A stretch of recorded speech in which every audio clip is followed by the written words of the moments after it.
Dear students, in this video, we are going to learn about the preparation and the properties of hydrogen. First, let us move to the preparation of hydrogen. Here, I am going to teach you about the three different methods of preparing hydrogen.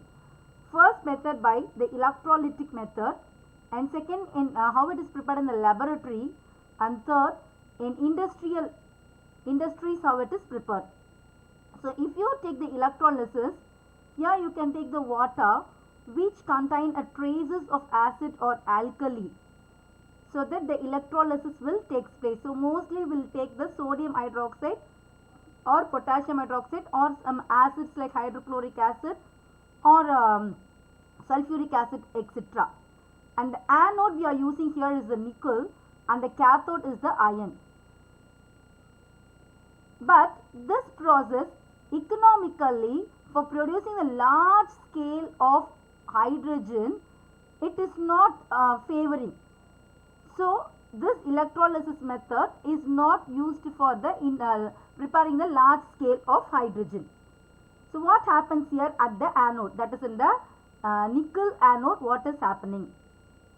First the water will be break down.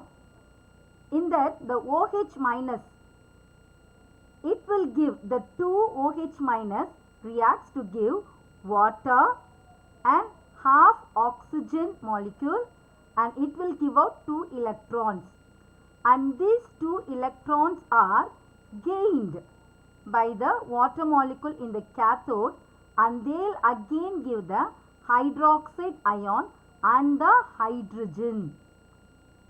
So if when you go for the overall reaction, the hydrogen molecule will be break down during the electrolysis to give hydrogen ion and the oxygen, not hydrogen molecule and the oxygen molecule.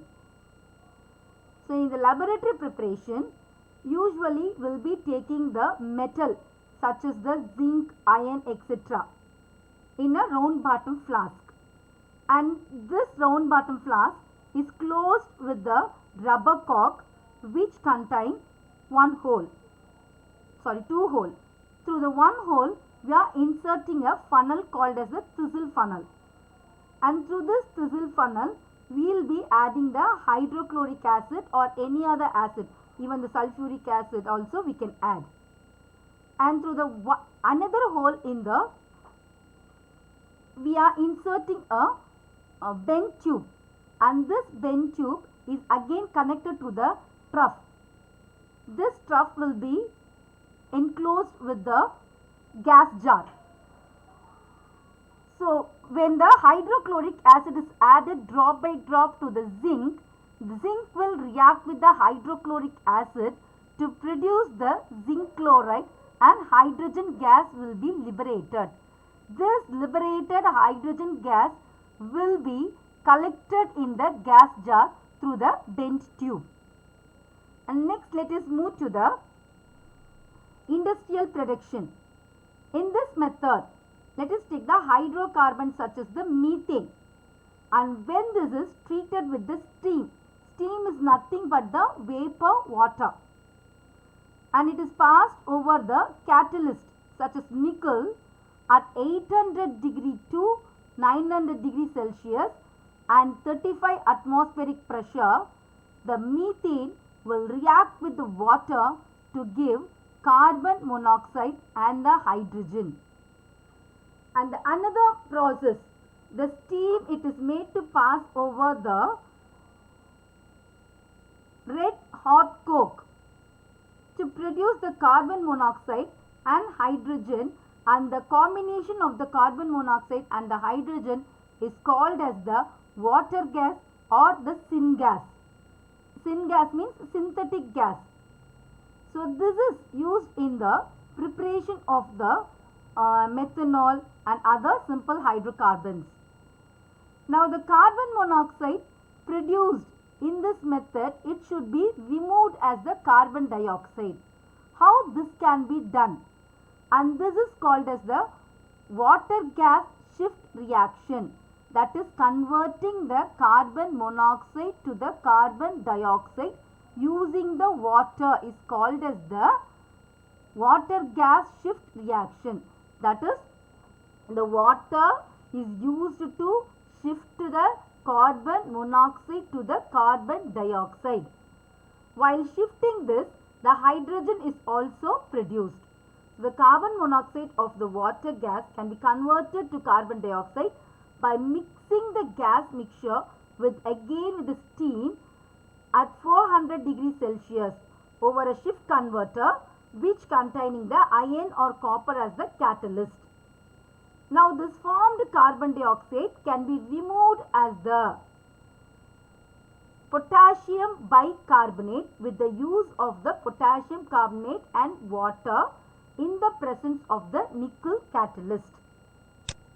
Now let us see how the other two isotopes of the hydrogen, that is deuterium and tritium, are prepared. The deuterium is prepared again by the electrolysis method. When you take 1000 water molecule, in the 1000 water molecule, 16 water molecule present will be the heavy water.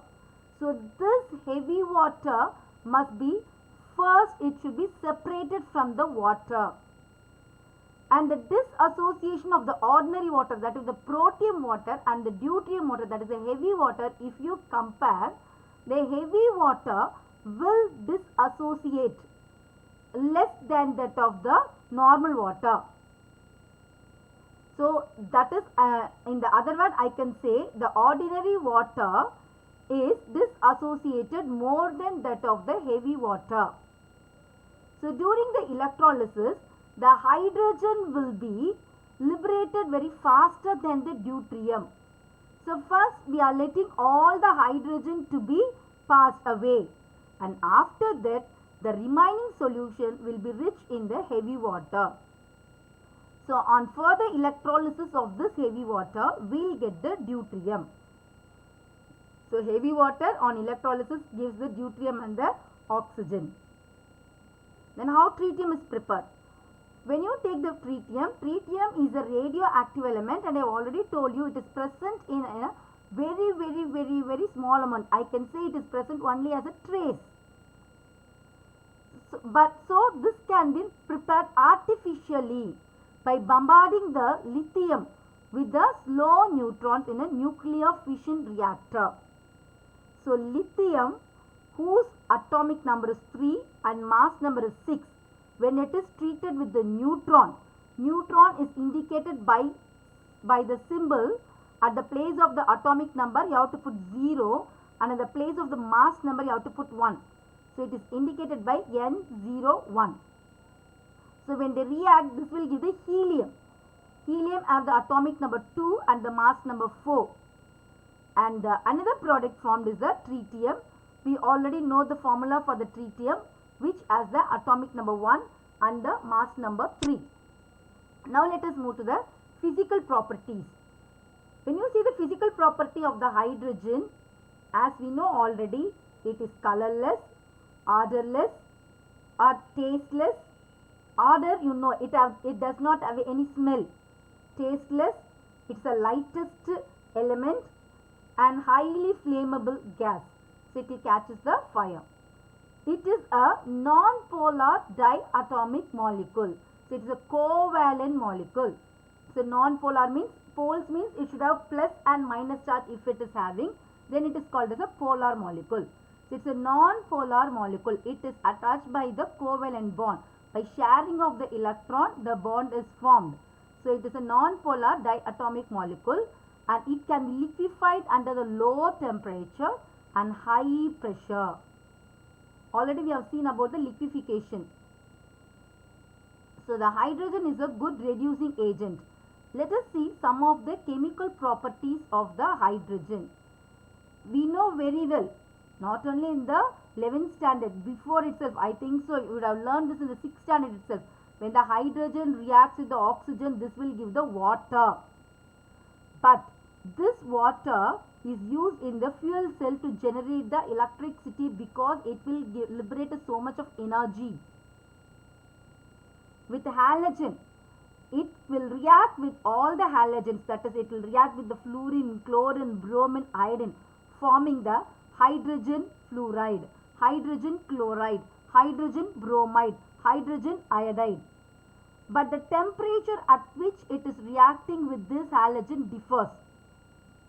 With the fluorine, it can react even in the dark. Even in the dark, it will be reacting so violently.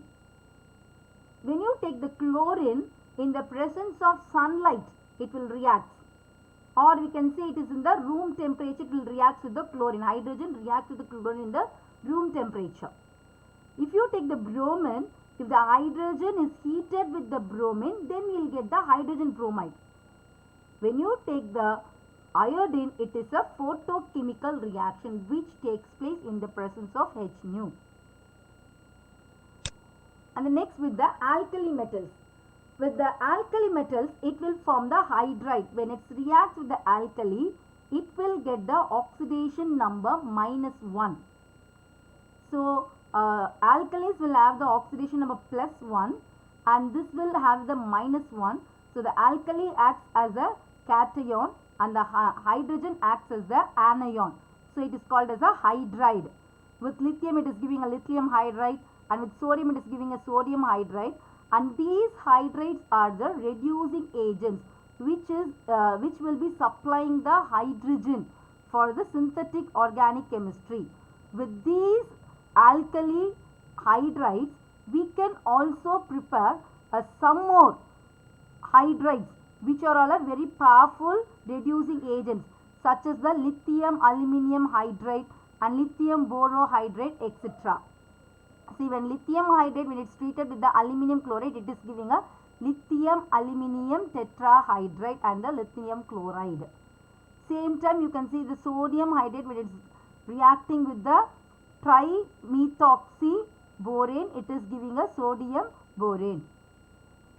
So, the hydrogen itself, it can act as a strong reducing agent, which you can see in the so much of the organic reactions. The unsaturated organic compound, when it is reduced in the presence of the catalyst such as the nickel, it is giving the saturated compounds. Here you may not know what is the unsaturated and the saturated compounds because I have not yet taken you the organic chemistry. So, the saturated compounds, the carbon are bonded with the single bond, it is called as a saturated compound. If it is connected with the, if they are bonded with the double bond or triple bond, here you can see the first one HC triple bond CH. So, it is a unsaturated one, it is called as a acetylene, or I can call it as a ethine. When it is reduced in the presence of the nickel, it will give the ethene CH2 double bond CH2.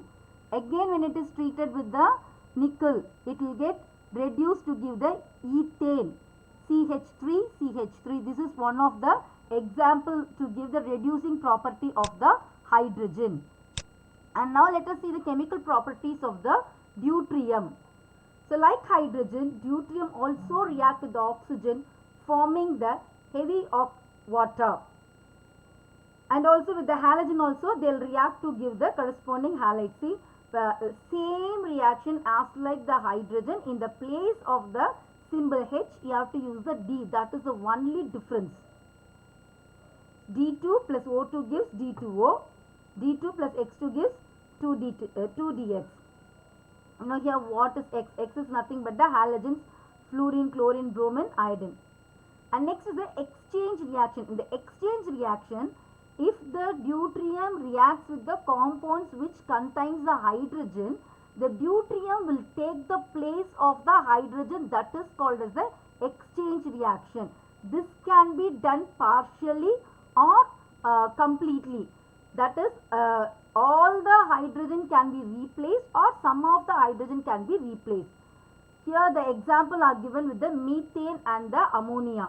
When the methane reacts with the deuterium, it will be giving the tetradeutromethane and the hydrogen. Same time the ammonia also, it is giving the heavy ammonia and the hydrogen. And when you go for the tritium property, at the beginning itself, in the last video itself, I told you it is a radioactive compound, its half-life period is 12.3 years. That is, after every 12.3 years, the amount of the tritium present will be reduced to half of its original amount at that particular point. So the tritium, so after that what it will happen, it will become a helium and gives one electron. So He, which have the atomic mass 3 and the atomic number 2, and the electron which is having the formula -1 and 0. Now let us see the uses of hydrogen. So much of the industries, they uses the hydrogen for the synthetic application. One of such is the Haber process. Haber process is the method of producing the ammonia using the hydrogen. When nitrogen reacts with the hydrogen in the presence of the ion catalyst, it will give the ammonia in a particular temperature and pressure. That is called as the Haber process. I have not given you here the formula for the reaction for the Haber process, because already we have studied that in the physical chemistry also. So I think so you know that very well. So I didn't give the reaction here. The ammonia is used for the manufacture of chemicals such as the nitric acid, fertilizers and explosives. It can be used in the manufacture of the industrial solvents such as the methanol from carbon monoxide, using the copper as the catalyst. And then the unsaturated fatty oils. I told you already what is meant by unsaturated. It contains a double bond or triple bond. The unsaturated oils can be converted into the saturated fats such as the vanaspati. You might have heard the word dalda, by the reduction reaction with platinum and hydrogen. In metallurgy, the hydrogen can be used to reduce the metal oxides to the metals at high temperature. So metallurgy you will be studying detailedly next year in the first lesson itself. And the atomic hydrogen and the oxyhydrogen torches are used for the cutting and welding, and liquid hydrogen is used in the rocket fuels.